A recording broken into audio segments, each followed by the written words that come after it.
halka document baan caawa idinku hayaa anu meel Soomaali wali lagu soo bandhigay ma hayo documentiga magaciisa waxa la yiraahdaa study of centralized political structures for Somalia menu of options waxa la dhameystiray 1995 waa documentigii ugu horeeyay ee la soo saaray ee Soomaaliya dawlad xoog loo ishaysataa inay dib uga dhalan lagu soo taliyay documentiga waxa maal galiyay EU waxana loo xil saaray London School of Economics 7 professor oo 8 professor oo ka tirsan oo ninka ugu caansan ee la yaqaan Soomaaliya oo taqaanay yahay professor Ian Lewis natiijadii ay ka soo saareen way asalkana waxa way farta yara ugu hooseysa ninkii akhriya wuxuu ku arki doonaa waxa ku qoran the term Somalia refers to what was formerly known to Somali Republic wixii Soomaaliya dawladda Soomaaliya la oran jiray baan hadda uga hadlaynaa Soomaaliya halka waxa arkaysaa in laga saaray documentiga markii la diyaarinayay wax Soomaali dawladnimo Soomaaliyaba inay meesha ka baxdo documentigaas way asalkiisuna meesha problemka maanta Soomaaliya haysato wana haddaad illa detailkiisa hoostiisa si akhrido illa had waxa laga gaaray leeyahay caasimada waa in Muqdisho laga saara laga bedela buugaasi ku qorantahay halkaas ay ku qorantahay waxaad ogtihiin marka isdilka iyo dhibaatada maanta Soomaaliya ka taagani Soomaaliya waligeed waa jiri jirtay Soomaaliya waagi hore qofka Soomaaliga ah wuxuu ku dhaadan jiray Soomaalinimo qarannimo lagu dhaadan jiray hadda magaalada aan joogno intaas oo xaflada laga qabtaa waxaad arkaysaa maanta waxa loo dabaaldegayaa Puntland bari waxa loo dabaaldegayaa Somaliland galmudug baa loo dabaaldegayaa Jubbaland war Soomaaliya xagee ka baxday Soomaaliya xagee ka baxday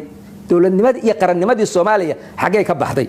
buugaa yar fikrada ku qoran baa lagu baabi'iyay waxaan hadda gaalkacyo dhibteeda badatay laakiin waxaad ogeytaa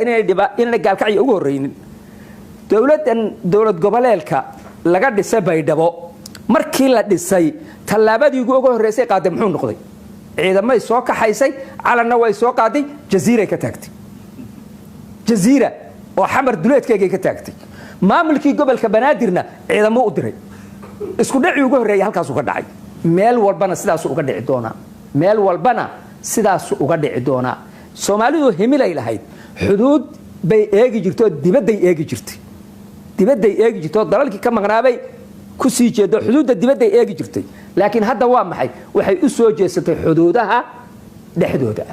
Soomaaliya hooy bay u ahayd qof kasta oo Soomaaliya sheegto ninka Cali Sabiix ka yimaado Djibouti agteeda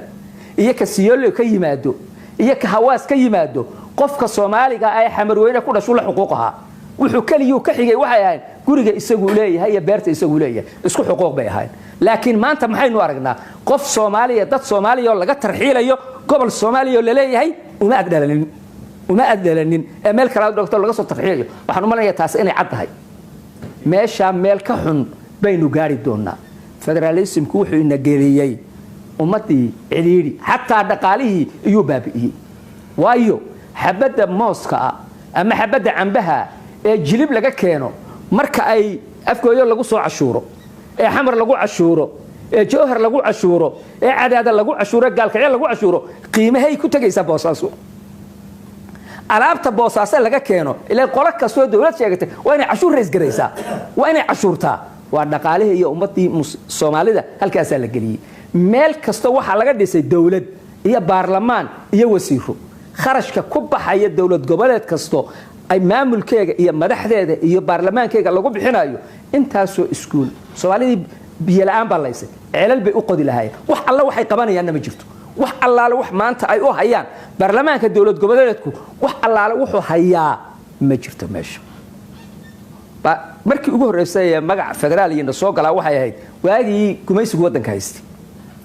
gobolada Soomaaliya kamida buu Talyaanigu wuxuu ku qanciyay isku dayay inuu ku qanciyo inay Soomaalida kale ka duwan yihiin sida daraaddeed say xuquuq u helaan Soomaaliya markay dawlad qaadato waa inay ku mudacaan federaal in la sameeyo falxamdulillah dadkii Soomaalida markaa hogaaminayay gaashaanka u daruureen halka kama soo kicin kii labaad ee ku soo xigay ee Soomaalida lagu baabi'inayay waa kan marka waxaan u maleynayaa bari waxa ka xigta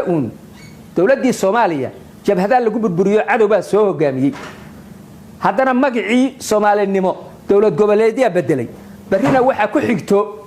ku xigto ogaada dowlad goboleedku wadankay rabtay ku beeri kartaa ha baciidsanina arinta waxaan xasuustaa dowladda Jubbaland markii la dhisay dowlad goboleedka Jubbaland madaxdii u tartamaysay nin kamid ah Sheekh Shakuur waa arintaasi meel walba ku taala wuxuu ku khudbeeyay Kenya waa stakeholder bay ku tahay arrimaha Soomaaliya yani qayb bay ku leedahay waa in laga talageliyaa Faarax Macallin oo ahaa afayeenka baarlamaanka Kenya ku xigeenkiisu ninka darajada jooga siyaasad dawladeed waxa ay ku hadli karo muxuu yiri maanta intii ka dambayso afmadow iyo badhaadhiye Kismaayo Muqdisho laga xukumi maayo hadayna dawladda Kenya raali ka ahayn hadalka kuma hadleen maxay la waa gudoomiye ku xigeenkii baarlamaanka Kenya afayeen ku xigeenkii buu ahaa anigu waxaan leeyahay bari waxa inoogu xigto dawlad goboleed kastaba kililka laxaad iyo sharaad waxay noqotaba kuwa ha ku biiraan waxaan ku soo gabagabaynaya arrin waxooga aad iyo damaqday magaalada Boorama waxaan ka soo raacay basaska caasiyada yareerka 2013 Hargeysa aan u soo socdaan shirkan fuulay yarkiiba wuxuu igu nagu shiday heesa xabashiya af axmaari markaas aan adeer man laga damisid intuu igu soo jeesto yiri adeer miyaanad ogeyn kililka lixaad inaan ka midnahay maxaad ku hadlaysaa inaan kililka lixaad ka midnahay miyaanad ogeyn wiilka yarka ah ee darawalka aan aqoonta lahayni Soomaalidu waxay tahay dhariga maxaa ka keenay karka kuleelka wuxuu arkay buu hadalka u yiri anigu waxaan leeyahay Soomaalidu haystaba qabato inta goori goor tahay ha la istaba qabto qarannimo sidii loo soo celin lahaa ha lagu dadaalo taasna waxa lagu heli karaa in Ilaahay laga cabsado وحدة الصومالي دنا لقى شقيه والسلام عليكم ورحمة الله وبركاته.